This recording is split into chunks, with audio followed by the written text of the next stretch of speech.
Hello, welcome back to Scuttlebutt, a Marine Corps Association podcast. Today, part 2 of our 4 Chaplain series. I'm Nick. I'm here with Vic. Hello. And it's just us today. Yeah, it's just the gruesome twosome. We're Yeah. going back to the original, The Nick and Vic show. the original model. We are not models, but it's the original model. Yeah, we had to bring Will on to kind of up our intellectual game. Intellectual and just, youthful vigor. Yes. Yeah, the joie de vivre. Yes, there you go. It is our first episode of February, so we're celebrating Black History Month. Yep. We are fully booked on 4 Chaplain stuff right now, but glad to see all of the support and acknowledgments. Yeah. I read Sergeant Major Black's letter. Was very good. I haven't seen the commandant's, but I know there's something out there for sure. But it's good to see the support, and I love the sentiment of not just acknowledging the history, but really acknowledging the contribution and how critical this. I know it can be a hot butt or a sort of a lightning rod term, but inclusion, and synergy, and everybody coming together, and I mean, diversity as a commandant is stressed over and over again. I mean, it really is. It's not just a PC term. I mean, it really is a foundation of what makes not just this country great, but what makes us as a fighting force great, because we've got that, diversity of thought. Yeah, and being able to voice, like not being afraid to talk about it, is a big step too. Absolutely. Like if you never talk about it, you can't be challenged or affirmed. Nothing changes in life. Or it repeats. Yeah. Like I know, with William was here, he would say, history maybe doesn't repeat itself, but it definitely echoes. And I think that we have to acknowledge the great and the prickly parts, and so I think acknowledging and recognizing Black History Month from our senior leaders is really awesome, and the way that they did those public acknowledgments is really my hat's off to them. Yeah. So, but yeah, this year we are all 4 chaplained up, but next year might do just a special February of Black History. We'll see. Yeah, maybe. Just put a pin in that. That's a long ways away. Yeah. We do want to plug. We're going to drop a couple of mini pods to kind of expand the 4 chaplains story. Yep. Throughout the month here. Really good, and Nick, I want to acknowledge your efforts on that. I really appreciate you taking a look at. There was such a there's so much.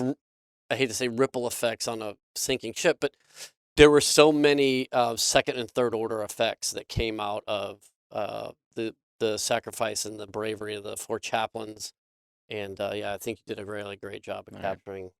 Thank you. Some of that. But those will be really short, self-contained. I might try and find some pictures or video or something to put on YouTube to go with that. Nice. We'll see how. Love the visuals. If time allows.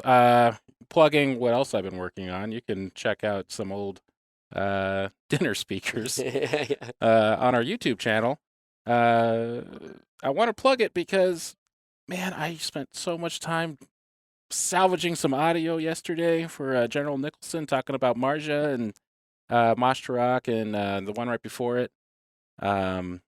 Mazir Sharif, that one? Oh, it starts with a K. Oh, Kandahar. Kandahar. Yeah. No. Is No? that what it is? Kandahar's the location, right? Or Yeah. the operation right before. Oh, yeah. I never I remember wrote it out 1,000 names. times yesterday, and I can't remember it. And now it's committed to podcast history. Future Nick here was Operation Kanjar, or Strike of the Sword. But yeah, no, check that out. It's an excellent snapshot of what happened, of what the Marine sentiment was in 2010. Yeah. Right after Marja, right after the whole surge. So, and it's interesting looking at it from 12 years later. Absolutely. Yeah, having talked to, when I went in 11 and 12, there were folks that were on their second time after the surge.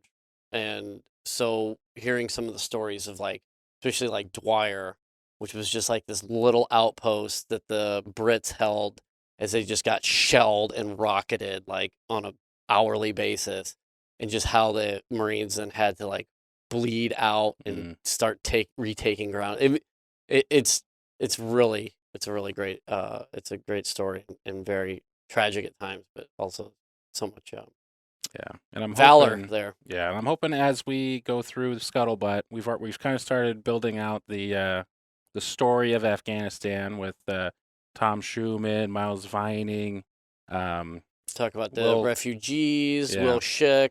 So working with we're embedded with the Afghan police.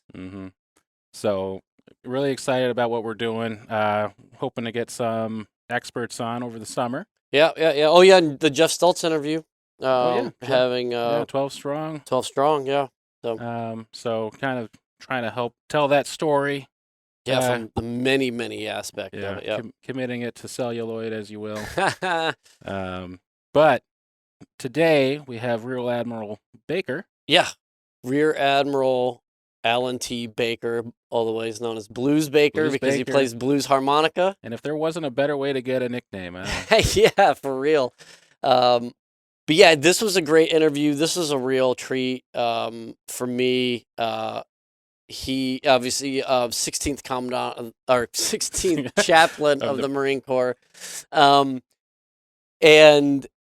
that alone, my fanboy nature was just like like total rock star. But just his level of humility, but then at the same time his wisdom, and just the way he carried himself, the way he spoke passionately about chaplaincy, so effortlessly too. Yeah. I mean, here's a guy who started as a naval warrior, surface warfare fleet, left active duty to get his MDiv,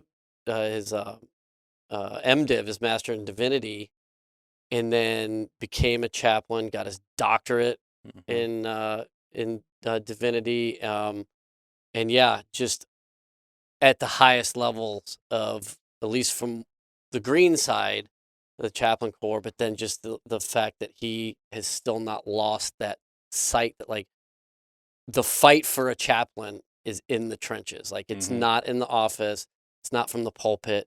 And I love the way he spoke about the hub and wheel. Yeah, and the office is his boots. Yeah, yeah. Like, hey, where's my office? Where is it? Like, dude, you're wearing them. Yeah, that's great. Taking off his marksman badges. Yep. Like, there's so much good and stuff. He was so candid about too the struggles he had. Especially the badges was a good one. He still had that sort of warrior mindset. But then also too, like, in trying to be helpful, he lost sight too of some of the more holistic stuff, like his story about the baptism. Yeah. Yeah. Oh no, I gave the that was the punchline, guys. I apologize. Yeah. But tune in. It's even better when he tells it. Strategic Foundation of Chaplaincy. So now he's out. Obviously, he's retired, and he's living in California. He's an adjunct professor at, I think, Fuller Seminary. I think he's also contributes at the Naval Academy. He's also here at Wesley Theological Seminary, which we'll have I think a third episode. We'd speak to the director of that program. So he's still keeping that mindset of his office. He's wearing his office. His office, his black Cadillacs are where his pulpit is. But he also has this other foundation, Strategic Foundations Chaplaincy, a really great endeavor.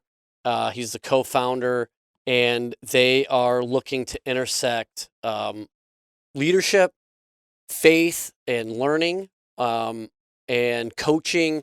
They mentor organizations on how they can intersect all these things so that they are not just providing a service as far as a business is concerned, but that service is also being provided for the members of the organization, and so that by coming together and having that shared vision, they can then move forward, and it just strengthens the organization, it strengthens the product, it strengthens just us coming together. I think it really is sort of a microcosm of what chaplains do, and that is being that glue that binds at the organizational level.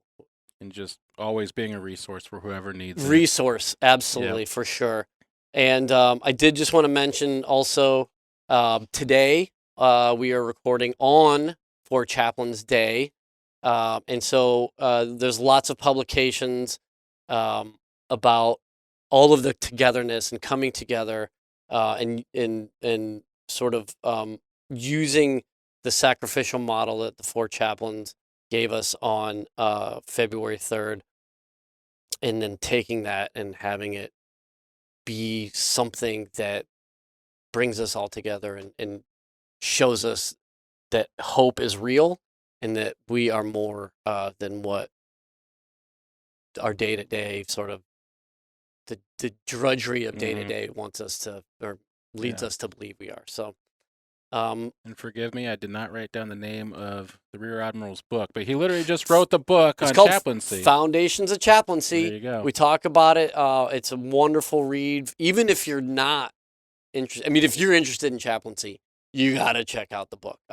Even for me, reading it in preparation for the interview was, I mean, there's light bulbs going on. I mean, it was like it was like a Christmas tree turning on in my head. I mean, there were so many life hacks in there, but then for sure, if you're thinking about chaplaincy or you're just curious about chaplaincy, you got to pick up Foundation of Chaplaincy. It's a wonderful book. And it's an easy read. Yeah, it just, there's a lot to learn there. All right. Well, without further ado, I believe this was actually recorded right before Christmas. So yes, let's go back to the past, Vic. Yeah, you go Rear 60 Admiral days. Blues Baker and four chaplains. Yeah, enjoy it.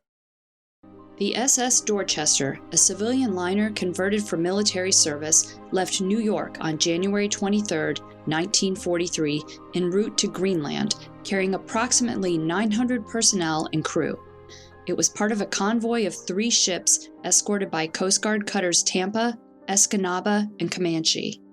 During the early morning hours of February 3rd, off Newfoundland in the North Atlantic, the vessel was torpedoed by the German submarine U-223. Chaplains George Fox, Alexander Good, Clark Poling, and John Washington helped the men board lifeboats and gave up their own life jackets when the supply ran out. The chaplains joined arms, said prayers, and sang hymns as they went down with the ship. I am so honored and privileged and humbled right now to be here with Rear Admiral Alan T. Blues Baker, the 16th Chaplain of the Marine Corps. Sir, thank you so much for being here today. I'm delighted, Vic. Thank you for bringing me into your podcast and look forward to having a conversation. Yeah, me too. This is extremely exciting to me. We'll delve into your book, Foundations of Chaplaincy. I know for our listeners, there's no video, but as you can see, sir, I got tabbed away. So this is gonna be great to unpack a little bit of this. But before we jump into your book, sir, I know in the show portion, we detailed a little bit of your career, but if you wouldn't mind, for those who don't know you or maybe only familiar with you in the civilian sector, could you kind of talk us through your journey through the Marine Corps and through your faith, and be as detailed or as brief as you want, but sir, the floor is yours. Hey, thanks, Vic, and Scuttlebutt listeners. I certainly don't want to have you turn down the volume on this, so I'll keep it short if I can. This is an exercise for me, right? I came into the military service at age 18, and I went to the Naval Academy, and it was unbeknownst to me. It was outside the state I grew up in, California. Unbeknownst to me, it was way on the other side. Didn't know much about the Naval Academy or Annapolis. Showed up there. It was a hot summer day. I discovered humidity for the first time. Went through what they call plebe summer, which is just the equivalent of basic training for the Naval Academy's plebe year. And it was really challenging. The yearbook says, I arrived, I looked around, I didn't like it, and I stayed. So come figure that out. It's one of these opportunities where you spend the first 2 years at the academy with an opportunity to walk out anytime. And they don't want you if you're not fully committed, and they give you 2 years to kind of get centered in the military context. They really want you for, well, it's a 5-year commitment afterward, but they want to see if you're going to be sustainable like through a career. So at the end of 2 years, I stayed, and I actually began liking more about it, especially senior year when you're kind of on top of the world. And I ended up going surface warfare, which was in the Navy. It's the ship driver piece. And while I was went to my first ship, it was a frigate out of San Diego. And I really had not grown into a active faith in my life. God was some idea, some concept, something that I could maybe reach out to sometime before I died, but not now. I had other plans, and realized after I got married to my dear wife now of almost 42 years, it was a tough first year, Vic. And I didn't have the relational skills. I didn't have the social skills to really carry that marriage. And in desperation, this gift of desperation, I went to God and I said, I can't do this. I do not know what I'm doing, but whatever it's been up to this point, it's not working. And sure enough, a Navy chaplain showed up, who, by the way, was a Marine Corps A6 bombardier navigator in Vietnam with 100 combat missions. Wow. Went to be a chaplain, and now he's on a ship. So here's a former Marine Corps officer aviator who's now a Navy chaplain, who's talking to this ensign, lieutenant junior grade on a ship, on how to keep his marriage alive. And anyway, I'll cycle through really quick. Faith found me. I just fell head over heels in my understanding of God, and grew immensely through that chaplain, and had a couple more tours, one more tour back teaching at the academy, and was convinced at that time that my purpose, my vision for my life at that point was to stay in the military, but focus on the people executing the mission all the time, because everybody's executing mission in the military. Everybody. But who is that one agent, that one chartered by the institution to care for those people who are executing the mission? And that's the chaplain. And that was a very clear call for my life. So I resigned my commission, went to seminary, got hired back in as a chaplain. I was an 03 for 11 years, not an 03 infantry, but an 03 Navy LT. And it was because I left active service as a warrior and came back in as a chaplain, and never regretted that at all. And then had a number of tours, including combat operations in Desert Shield, Desert Storm, served in the Navy combat areas of Operation Earnest Will, and then was part of the Operation Enduring Freedom and Operation Iraqi Freedom later on in my career. Cycled through Marine Corps, spent 210 days in the field in Southwest Asia, and had some of the best ministry opportunities I ever had with the Marines out there. And then served again as the 16th chaplain of the Marine Corps with a number of Navy tours in between there. That's quite a path, sir. And I love that you loved the 11 years as an 03. I got to imagine that as probably fulfilling on a large scale that your more senior billets may have been. Spending that much time in the ground, in the trenches, had to have been, a blue side or green side, had to have been really where, faith is meeting the people who need faith. So true, because I'll go like the Mark 1 Mod 0 sailor, the Marine feels a lot more comfortable going to a chaplain who's an 03 and not a chaplain who's an 06. A little more intimidation, a little more distance, a little more age.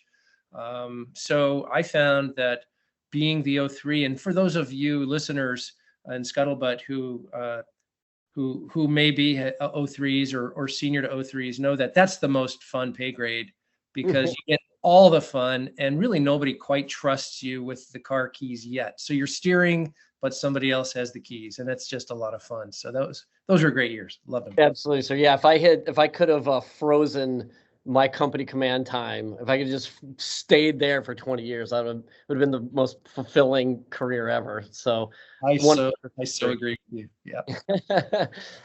Well, sir, your book, Foundations of Chaplaincy, a practical guide, and really that subtitle, a practical guide, is so relevant to what this is.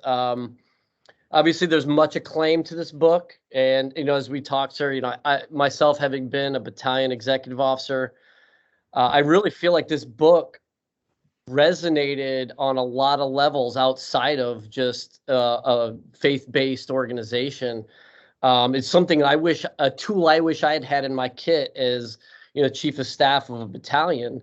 So I really think that that's relevant to commanders, executive officers, chiefs of staff. This is going to sound like a pretty ignorant question, but being that the Chaplain Corps is one of the oldest corps in American military history, how is it just now in 2021 is a book like this now coming out and hitting the shelves? Oh, Vic, that's a great question, and I wish I could say that this was the first book ever written on chaplaincy. It does seem that there's generations of books that come and go, and there's a book that was written in the 70s called The Churches and the Chaplaincy by Chaplain Hutchison, which was an absolute masterpiece for the time. And then in the early 2000s, Jan McCormick wrote a book called The Work of the Chaplain, which became kind of the classroom resource reference. And I talked to her as part of this. She's quoted in the Foundations of Chaplaincy book, because I thought it would be appropriate for the 2020s, 2030s period, the epic that we're in now, to try to bring some of the evolution of chaplaincy, the maturity of the institution, the integration of chaplaincy as a staff corps that's also a principal advisor to commanders. And what you said earlier about, your time as an XO chief of staff, that piece, I think resonates with me, because part of the reason this book was written was to try to target leadership, not only just prospective chaplains or current chaplains, but also those entrusted with chaplains. So you could better understand what's causing them to be motivated the way they are, the way they tick, the way they will provide for not only your people, but also for your command as a whole, if that makes sense. Absolutely, sir. I mean, we always understood that the chaplain's a key advisor, obviously has direct line of communications to the commander, but it's so easy, as you said earlier. So you're so focused on that mission accomplishment and, supporting the mission, supporting the Marines or sailors who are in, executing that mission, that we sort of forget that they're not cogs in a machine. Like, these are people, their environment affects them, their peers affect them, their superior, the senior leaders affect them, what's going on outside of the military affects them. And we really are so focused on mission that sometimes we lose that pulse. And I really feel like we wonder what's going on with the Marines, but then don't go down to the chaplain and say, hey, what's going on with the Marines? I served on an aircraft carrier, the Harry S. Truman, and the commanding officer, every morning at 0800 underway we'd gather around his bridge chair, the executive officer, the command master chief, and me as the senior chaplain. And he'd ask one question every day: how's the tone of the ship? And we would all offer our perspectives from our vantage points. And I saw that as being valuable for him to get a sense of tone. What is command tone? How do you distill that? That is not a policy or regulation. It's not a doctrinal thing. It's very, to use the word existential, because it changes. Libertyport gets canceled. What's the tone of the ship? Aircraft doesn't return. What's that tone of the ship? What's going on here? So I know this wouldn't be in policy anywhere, but I do think that chaplaincy in the military, in any institution, can and could be, and hopefully should be, the WD-40 kind of working through the system as it works, it doesn't change the mission.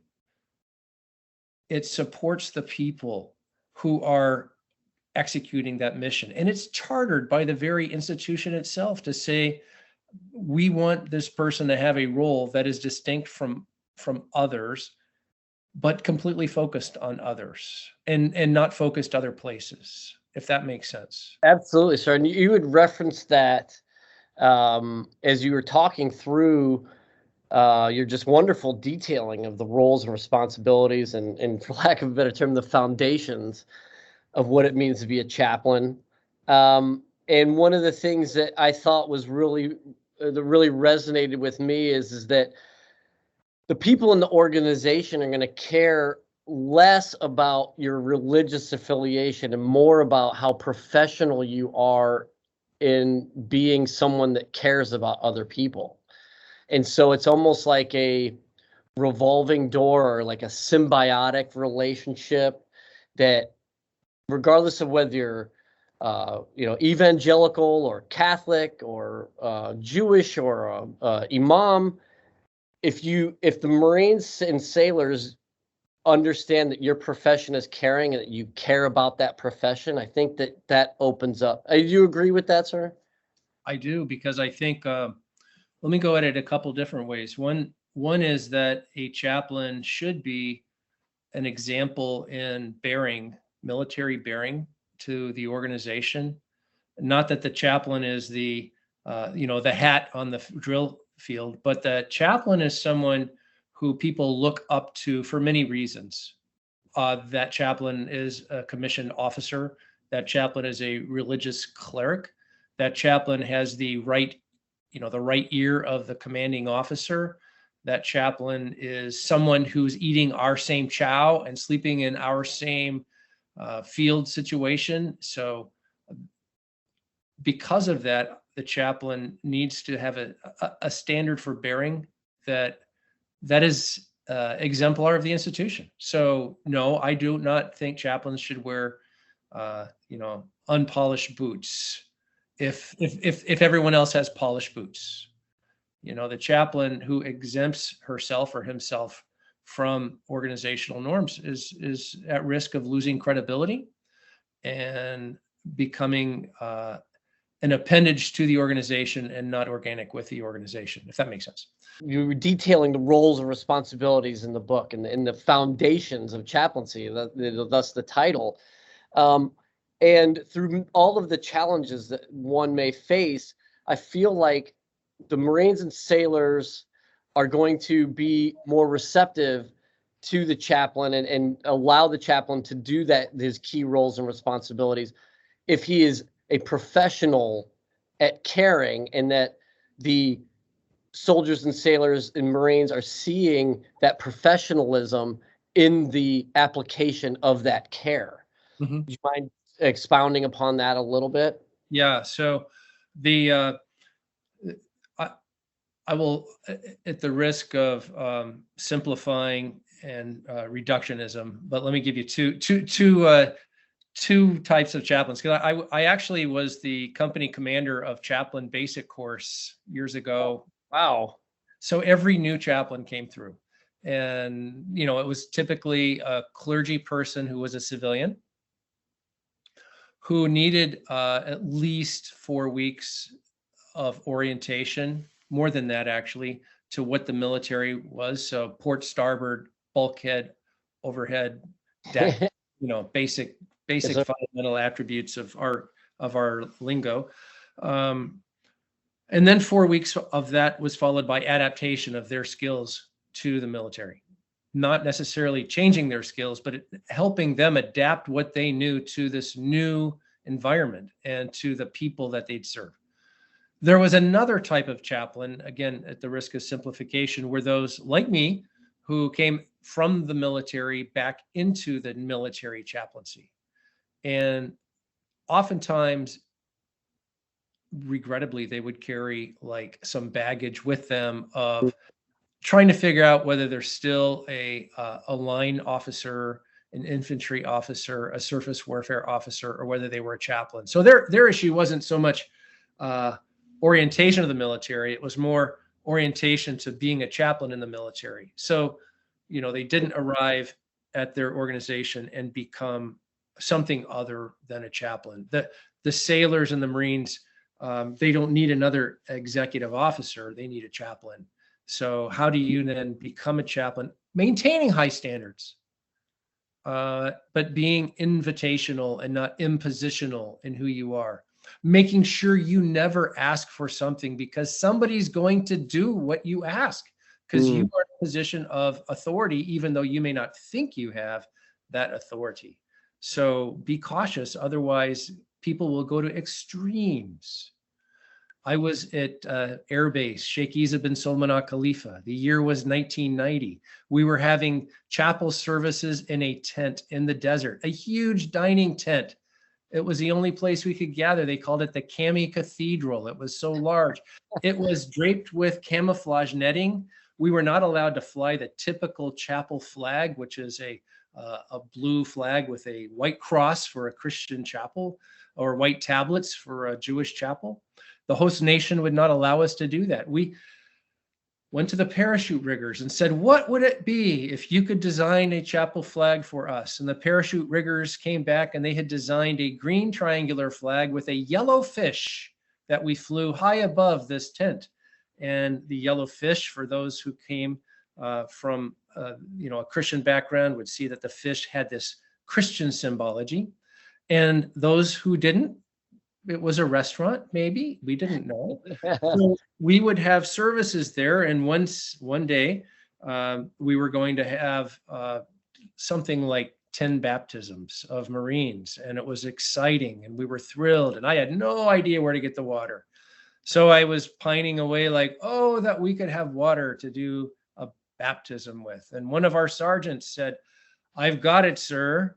I'm like, you do? He said, don't think another word. You can just do what you need to do. And halfway through the service, I heard a forklift arriving with a large, very large 500-gallon bladder of water pouring from the water truck that came up to pour it and fill it with baptismal water. And we had a great, great baptismal service. And I think there were more people who wanted baptisms because no one had had a shower for a long time. Only to get the call from the colonel saying, Chaplain, do you know what happened to our drinking water? Oh, no. Yeah. Oh, no. This can't have happened. So sure enough, be careful what you ask for.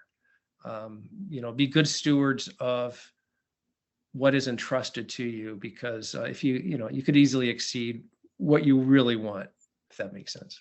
No, that's a great anecdote, but it is a very that resonates. I think in a lot of ways. I had a buddy, he was prior enlisted and he was a drill instructor, and so when his first period of instruction was just how to shave your face, and so he tells the recruits, you got to take all the hair off your face, shave all the hair off your face. And so as he's inspecting them coming out of the head, he starts to notice that there's something a little different with all of these recruits.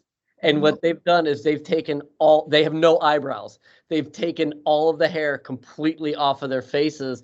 And so now he's under sort of a pseudo, because his senior drill instructor is like, this can be seen as hazing. Yeah. And so he gets his first lesson in careful what you tell them, because they're going to do it. I bet he got a nickname out of that one. I'm sure he did. Yeah, actually, he ended up going to University of San Diego. So, another local Cali guy.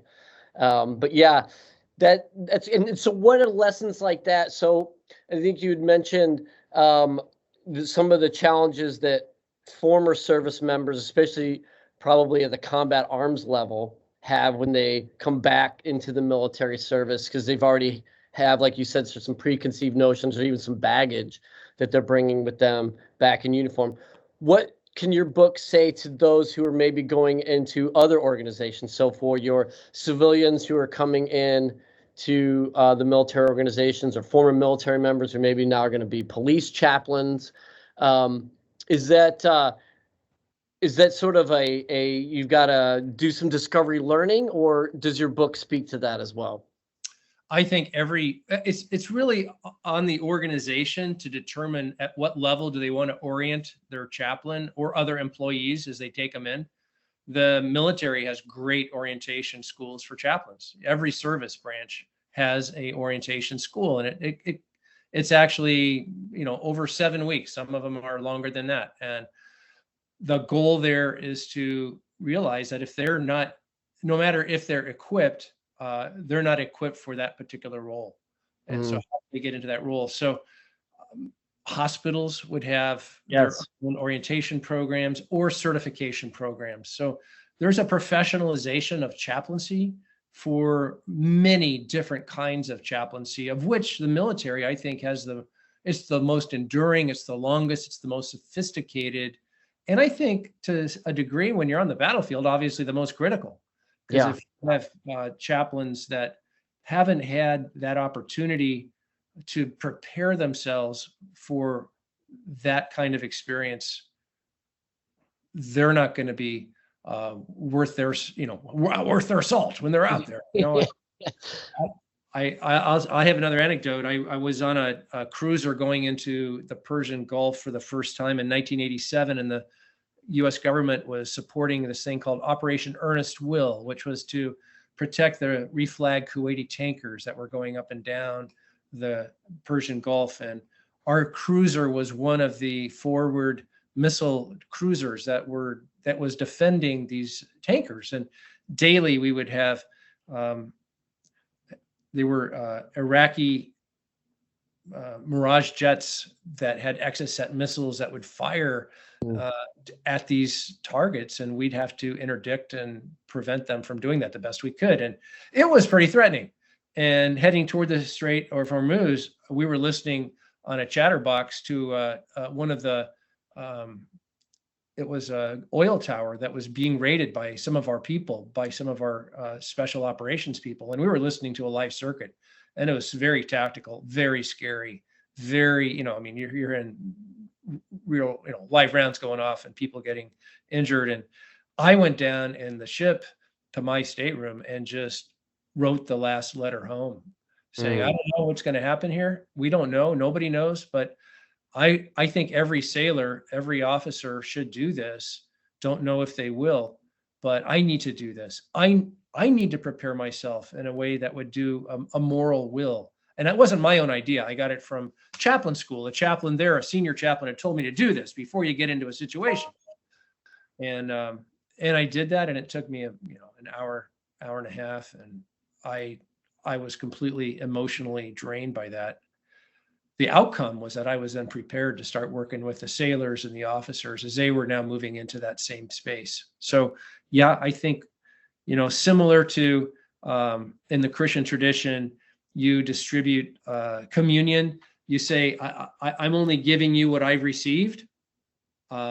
Chaplaincy in that environment is I'm giving you what I've received. I've gone through that valley of death, or at least considered that could be me. And I want to make sure that I'm here now with you.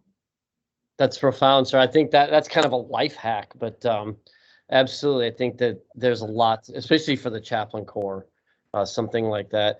Well, speaking of all of your experiences throughout your time with the blue-green team, you've obviously seen build descriptions, fitness reports, evaluation that span the gamut of tasks that would be explicit to a unit or a ship's chaplain. What aspects of your book speak directly to those responsibilities, and what are more geared towards mentorship and, like you said, sort of those intangibles of being there and bringing your experiences to them so that they can then be the fullest soldier, sailor, Marine that they can be? Sure. Great question, Vic. I would say that the book is intentionally broken up, interspersed with story narratives. If you look at every other page or so, you're going to get kind of a narrative block in there to try to say, hey, this is some real life application of what is trying to be taught here. So that's complete narrative. That's complete I'm not giving you a fish, I'm showing you how to fish here, kind of. And it's not just some of those stories are mine, but most of those stories come from chaplains and their experience, and because of the network that I'm entrusted with knowing, I'm been in the chaplaincy profession for a while. I have a lot of people who have a lot of great experiences, and bringing their experiences into this book, to me, brings credibility to the here's a fish, by saying, here's how to fish in that as well. So I think the practical application is, for those who aren't going to be chaplains, for you as a leader of Marines, as a senior officer, you're not going to be a chaplain, but you need to know what a chaplain does and what's in the chaplain's head. And actually, how can the chaplain not only help my unit, but how can the chaplain help me?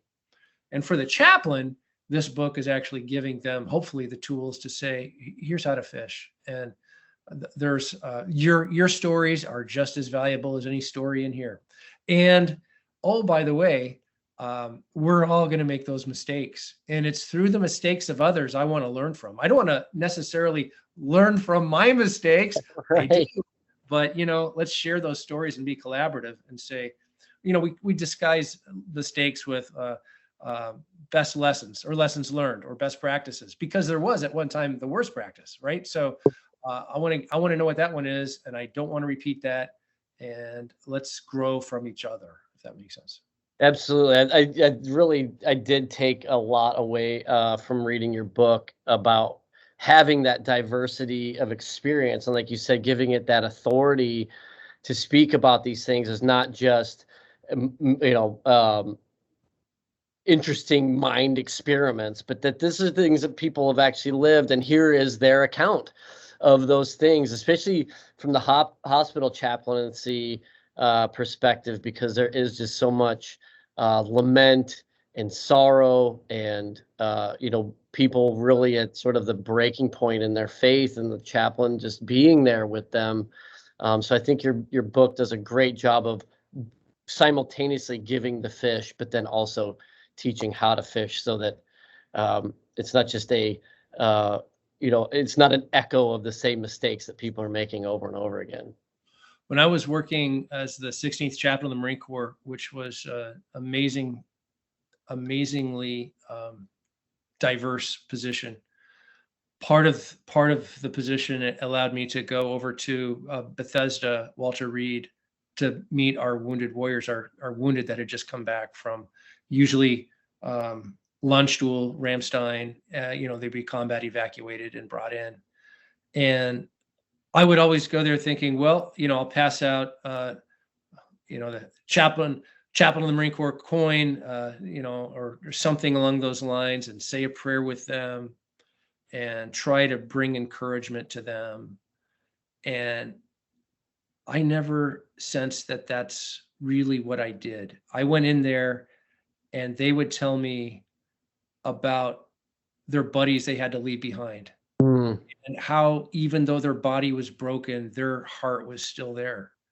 And how they're thinking every day about their mission and about bringing their buddies back, and how they felt lost because they weren't on the front line anymore. And that is an experience that you could do a one-off, but when you're going to room after room after room and you're hearing that story again and again, you're realizing that there is a passion in the military for our left and our right, the rifleman to your left, the rifleman to your right, your wingman. Sure. And how does a chaplain enter that in a sacred space? That is a sacred space, and offer words of first. I don't know whether I was offering them hope. I was thanking them for their commitment and their resolution, and in the midst of their adversity at the time, to say, I believe God is present with you. And if I'm any part of a wedge of that huge testimony, then I think I've done everything I can do. But I think, if it be possible, I hope I see you again. and get together. But those were really interesting times. And you brought up the hospital ministry. It's a big ministry. And then the staff, the staff they're dealing with that all the time as well, and don't have all the outlets the spiritual outlets that chaplains have. And so do you think then where, because if I understand the progression of the chaplaincy of a chaplain correctly, an active duty chaplain needs to have 2 years of civilian ministry under their belt.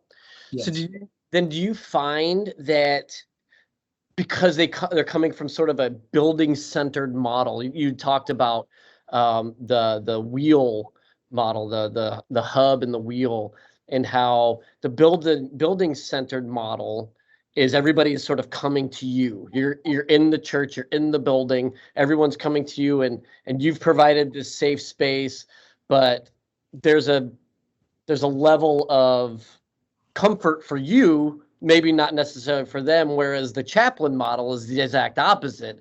You're going out. And so is that a hard transition for young chaplains, junior chaplains, to get that where for 2 years, their affiliation and their building maybe was the most important thing, or their reputation as being the chaplain or the pastor of this building was the most important thing. Now, the most important thing is them getting out regardless of affiliation and regardless of, now they're out of their comfort zone going into other people's comfort zone. Is that a challenge? Vic, that's a great question. And consider the fact that someone who senses a calling to vocational ministry typically goes through a discernment period with their faith group, typically then goes to a seminary or Bible college, typically then must be ordained or licensed for ministry. Almost every model I know of is focused on a pulpit in a church ministry model. So even seminaries are prepping them for loquacious homiletics, preaching, teaching, the idea of that hub and spoke model, the wagon wheel, where the center axis, that hub, is everybody's traveling down those spokes once a week on that special day to listen, to receive, whether it's sacraments or proclamation, and then the church sends them out of the building into the community. And suddenly they're a chaplain. And guess what? Chaplaincy is not hub focus, it's rim focus. It's the rim. So everybody's on the rim. So whereas in the parish, let's say there's the Sunday morning service, everybody's sent into the community after that. And then we'll see you all next Sunday, or maybe Wednesday, if there's some kind of a meeting. But chaplaincy is on the rim Monday through Saturday. Mm-hmm. And so that's really the transition for anybody who's lived in the parish idea. So it's there's two things I'll point out. One is, yeah, it is hard. So part of the orientation is to say you're now in a place where you don't have your own church parking spot. Your synagogue is not going to offer you a special door to go into. You are actually part of an organization, and you're not the boss anymore. You have a commanding officer. So this is going to have to take some time to get over. And then, the second thing is they've got to be able to take that. They've got to take all that experience, what we call their pastoral identity, because the church has given them that, the synagogue has given them that, whatever organization that has ordained them has given them that pastoral identity. We need that in the military, but we need it in the context of the military, not in the context of the local church. So that's why the 2-year requirement is there, because the risk is bringing people into military chaplaincy who don't have any pastoral identity. And you know what they end up doing? They end up identifying with whatever looks good to them at the time. And so they're not an anchor of faith stability. They become, too easily moved by the breeze of the time. And so we don't want that. We want people with a strong pastoral identity. So that's why the 2 years is required. That's fascinating. I hadn't really even thought about that. But yeah, because especially in the military, the organization is such a juggernaut that it would be really easy to, in order to adapt, is to adopt that culture vice, having that foundation that you mentioned. One example I'll throw out is there was a priest who the Marines loved, and he, instead of saying the amen, he would have the Marines do the "Ura." And that worked great until his bishop came. And his bishop heard that, and his bishop said, "Hey, look, you know, I love the fact that Marines are Marines and they're warriors, but in the context of a mass, chaplain, please use the liturgy." And so there was a rub there. That was the collision, right, of the institutions, the two institutions of the religious institution and the military institution. And the chaplain, as far as I know, acquiesced to the bishop. But, you know, I'm sure there were a few Marines that may have continued to say, "Ura." That's awesome. Well, that's really interesting. And so I'm sort of jumping a little bit ahead. I definitely want to loop back to your book, but as far as, well, as in your book, you do mention the two organizations, whether it's a hospital, whether it's the military, whether it's a police and fire rescue team, even, that there is an overlap, that there is, and there could be potential tensions. Generally speaking, do you find that overlap is nice and neat, or are there some rough patches that a pastor is going to, or a pastor becoming a chaplain, or a seminarian who is becoming a chaplain is going to have to navigate?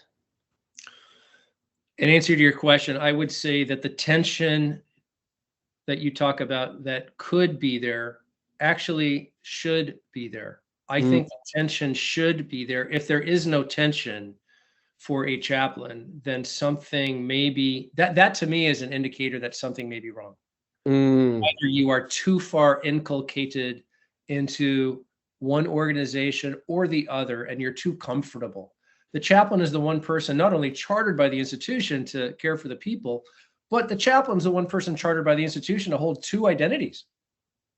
You know, the institutional identity of the military and the institutional identity of the faith group that they are endorsed, ecclesiastically endorsed by. So I would say that sometimes the tension is stronger. Sometimes it's really hard. I belong in a faith group that publicly did not support the war that I am currently in, serving Marines in combat. Yeah. What do I do with this, right? What were they thinking? You know, the institutional church bureaucrats had no idea that I was serving in combat with Marines in the very war that they're saying, no, we shouldn't be involved in. And I'm thinking, I have tension. Yes. Yeah, that's tense. There's tension there. I'm going to do my job. My job is here. Until I'm called out of here, I will serve Marines. The church did not call me out. The church obviously had exceptions to their policy or whatever. They had a standard that they wanted to have, you know, we want peace everywhere. I think warriors want peace as well. I don't have any problem with that. Yeah. You know, when I would pray with Marines in battle, I would pray that lives would be saved on both sides, that there was a need in the warrior's heart to actually have peace, that there were families on both sides that desperately wanted their warriors home, and that if there was any way for us to move quickly through this battle, through this war, that it would be in a way that would bring everyone home. And I thought that was kind of weird, because I read about chaplains in Vietnam who'd, like, you know, let's kill. Well, I don't know if that's true, right? But you know, like, let's go out there and really nail them. And I'm thinking, well, I'm not sure that's my role. I mean, if that's the sergeant major's role or the master gunny's role or somebody else's role, but it couldn't be my role. I'm going to be the one person who is saying life, all of life is valued, and we will do our best to do our mission and stay within the rules of engagement and the rule of law and the law of war. And so that was really important at the time and still remains important to me. Yeah, and I think it's important that it's said. I think that, like you said, so there are plenty who are going to beat the drum. But I think it speaks to that professionalism of caring that we were talking about earlier, that if you blur that and you aren't in line with your faith group's tenets, your basic tenets, then yeah, you're going to lose some legitimacy with the troops, sailors, and Marines that you're with. So I think that's important. Chaplains are non-combatants. And because of that, there's a purpose for that. Not that they're poor aims, not that they couldn't be marksmen or sharpshooters. I learned this lesson. I went to chaplain school as a kind of a military retread, right? I'd already been in. I now a brand new lieutenant after being a line officer lieutenant, and now I'm a chaplain lieutenant. And I didn't have that many wards on my chest from my time as a surface warfare officer. And I had a gunny who was my hat at chaplain school, and he came up and looked at my uniform and he said, "I notice you have 2 expert pistol rifle ribbons on your uniform." I said, "Yes, gunny, I do." He said, "Well, that means that as a non-combatant, you can fire a weapon." I said, "That sounds like a mixed signal to me, gunny." He said, "And furthermore, if you're that good, you don't need me to cover for you." And I said, "I hear you loud and clear, gunny." And I took those off and I didn't wear those again because I didn't want to communicate the fact that even though I had been a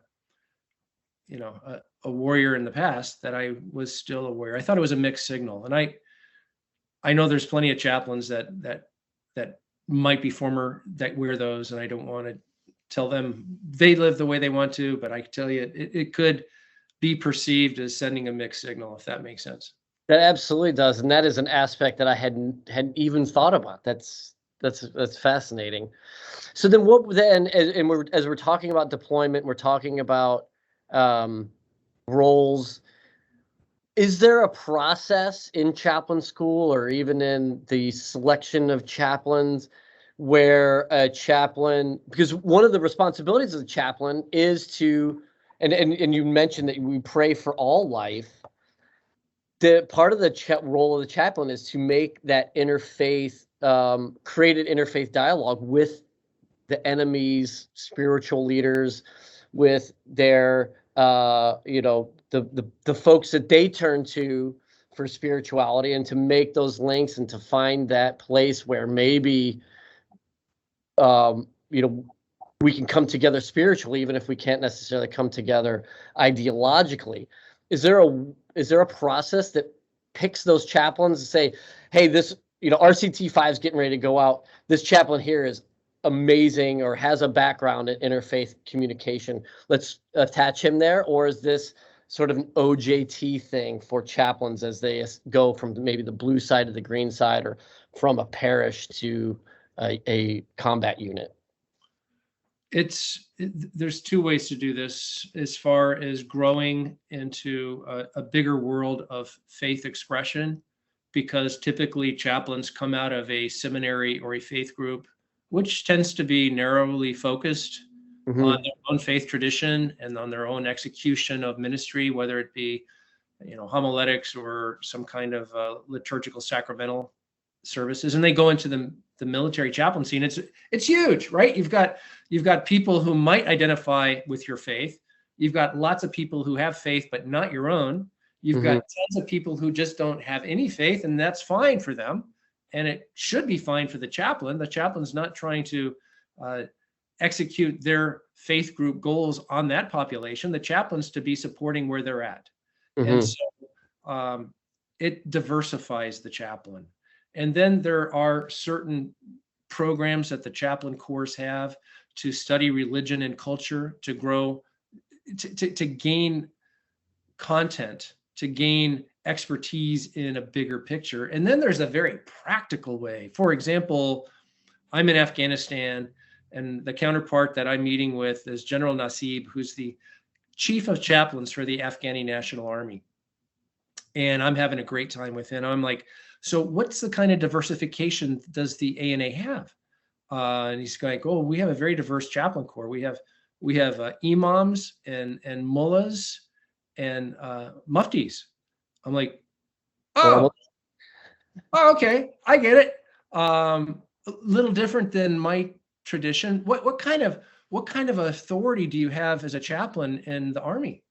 He's like, oh, it's remarkable. It really is, because of the value of chaplains, the value of clergy in that culture, that when the commanding officer says to the troops, take the hill, the troops look at the chaplain and go, thumbs up or thumbs down. Are we going to take the hill or not?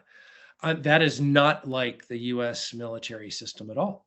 So yeah, there's traditions which I think chaplains learn from, cultures that chaplains need to learn from and not abuse, but also oftentimes the one trusted person in a U.S. military unit was the chaplain.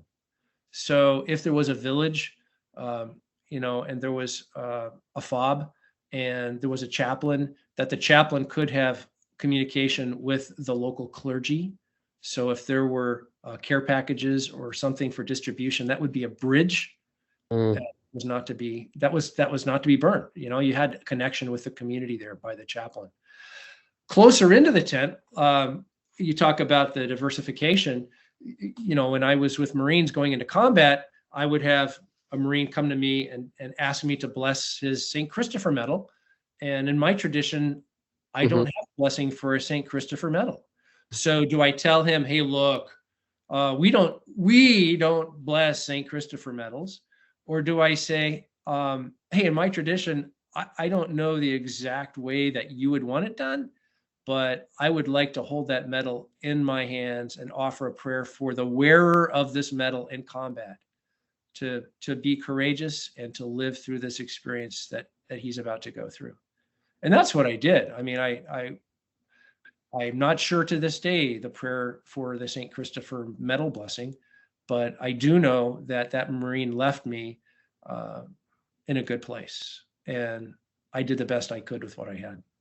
That's awesome. That's an awesome story. And is that something that you guys go through? Like, do you have almost like a wargaming process at chaplain school, much in the same way as they have the Range 400 series, for example, out at 29 Palms.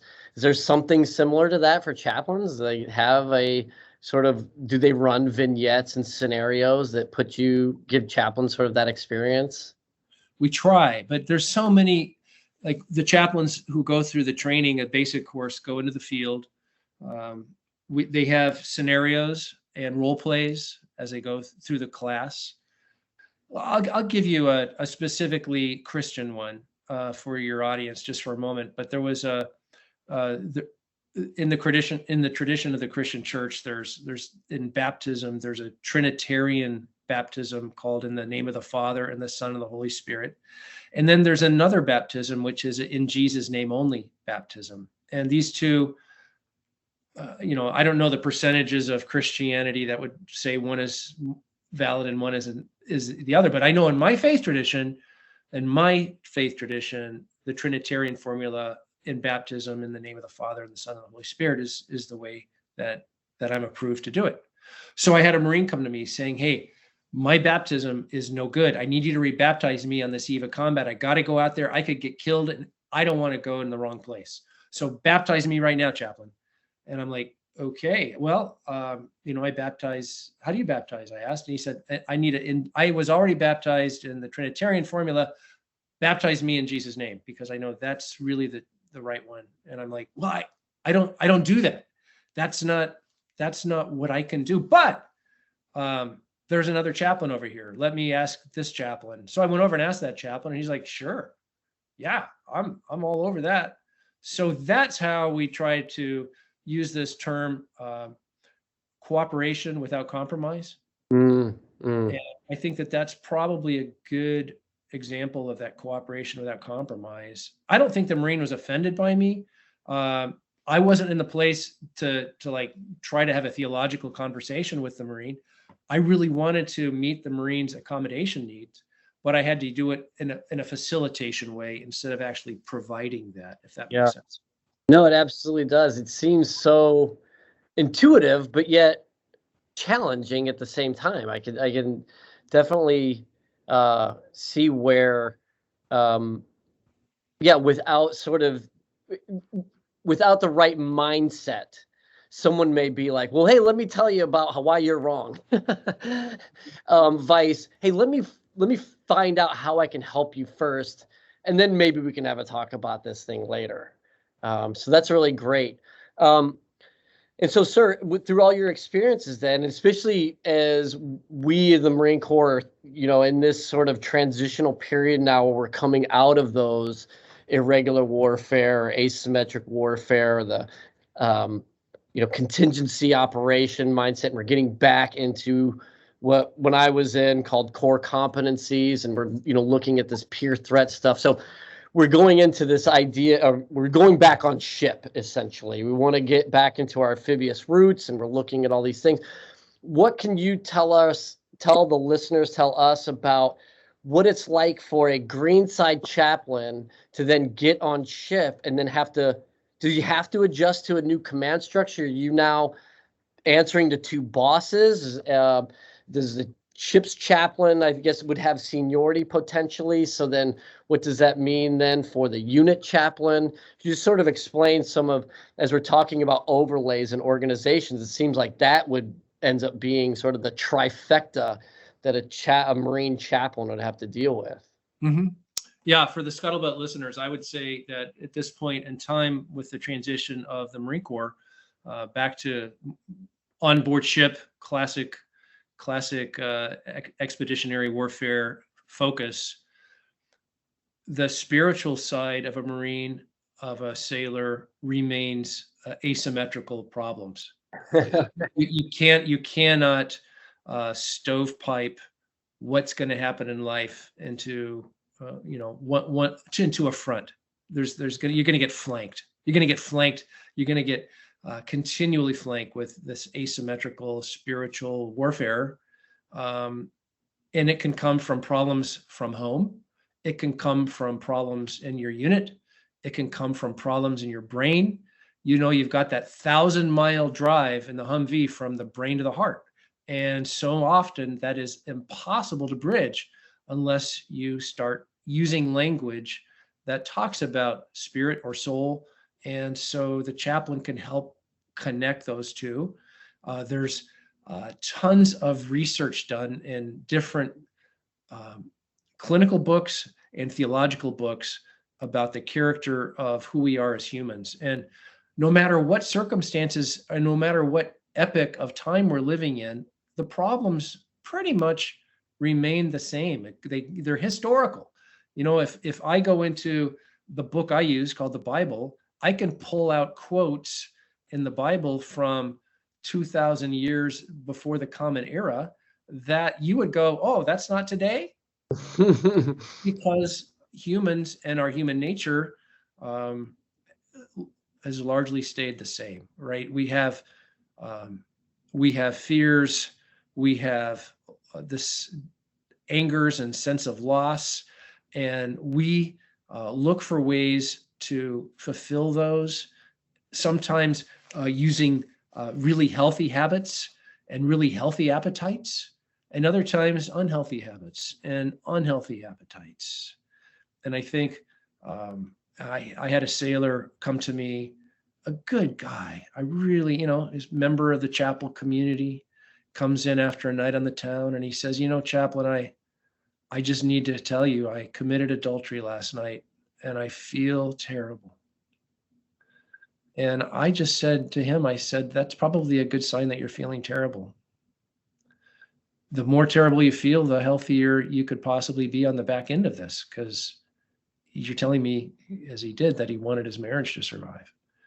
And so sometimes the chaplain doesn't comfort sometimes the chaplain continues to inflict, because that's the healthiest thing that sailor or Marine can have happen to him.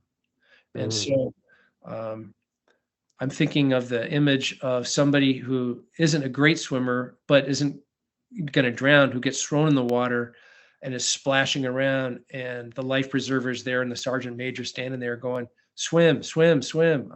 I got this, but I'm not going to throw it to you. And pretty soon, there's a little more calmness there and the confidence rises. And I do believe that sailor, I don't know how his marriage ended up, but I do believe that through the pain, not only the pains that we get on the battlefield physically, but the pain that we have in this asymmetrical warfare spiritually, help us to grow into better people. And so, there are people who would say, once you commit some violation, you could never be the person you were. And I'm the person who says we all commit those violations. We are all vulnerable, and we've all taken the bite out of that apple at some point. And so let's see how we can together, whether it's on a deployment, whether it's on a MU, whether it's even in CONUS, how do we support each other and help each other?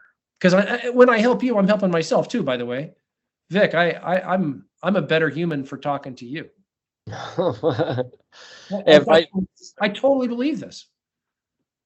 Every sailor, every Marine I get to talk to, every time there's that exchange of relationship and the empowerment through words of each other, whether they're admonishment or whether they're encouragement or both, I'm a better human being.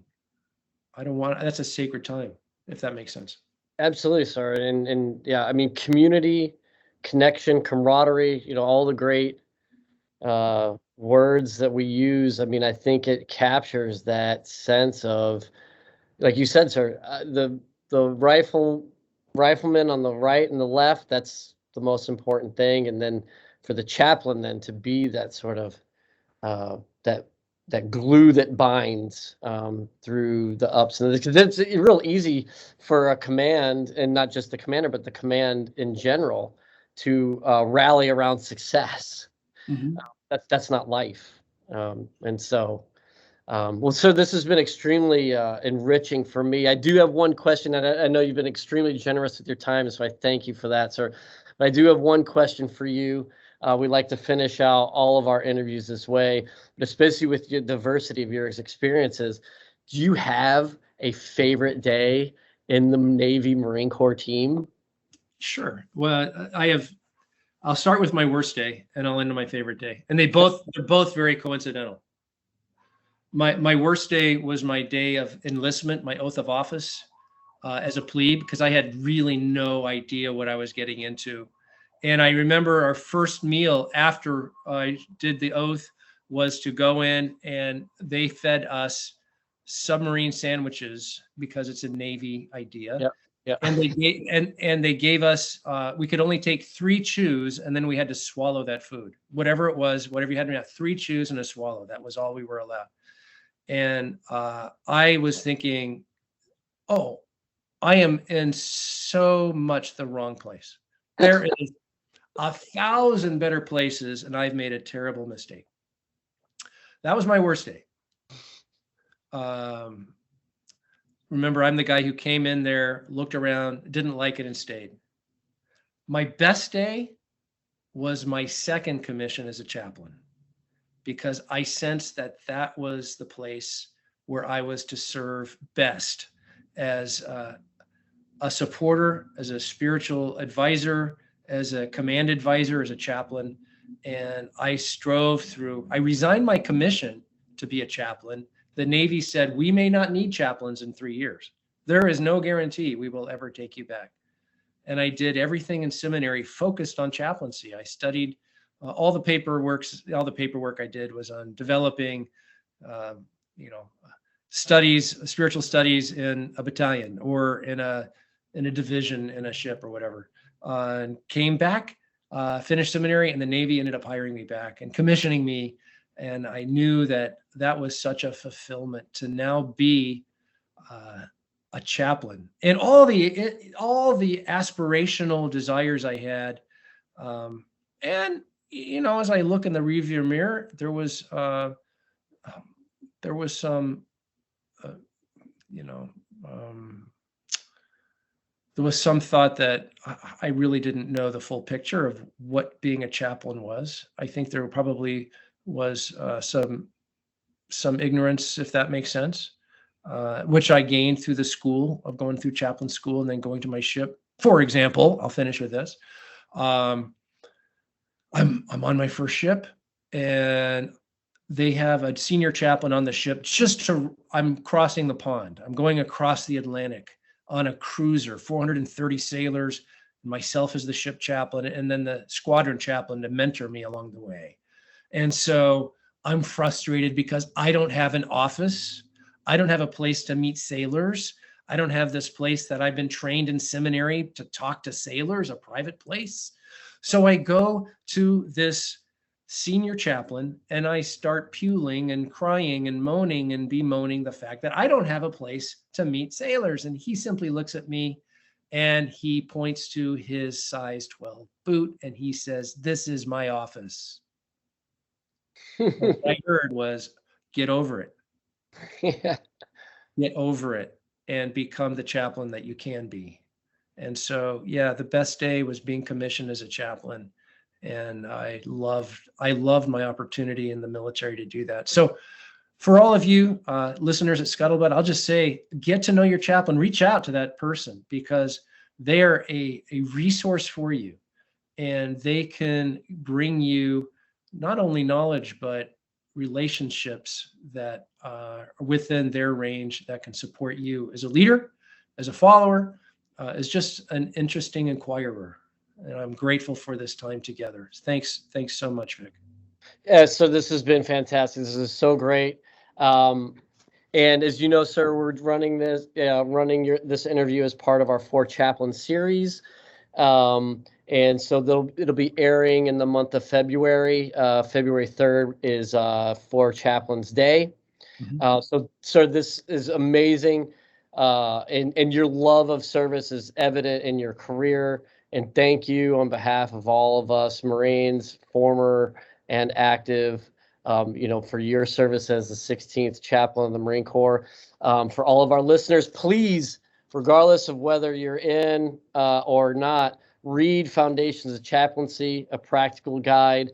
And for any commanders, executive officers, chiefs of staff still in uniform, this should be required reading.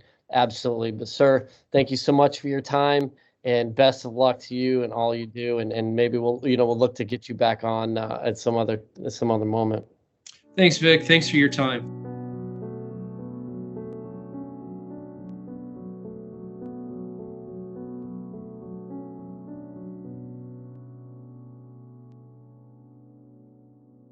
Scuttlebutt is a production of the Marine Corps Association. I am Nick Wilson. That is Major Vic Ruble, U.S. Marine Corps retired. We have also heard the voices of or contributions from William Treuting or Nancy Lichtman, editors of Gazette and Leatherneck magazines respectively. Opinions expressed in Scuttlebutt are just that, opinions, and do not represent any official stance of the MCA.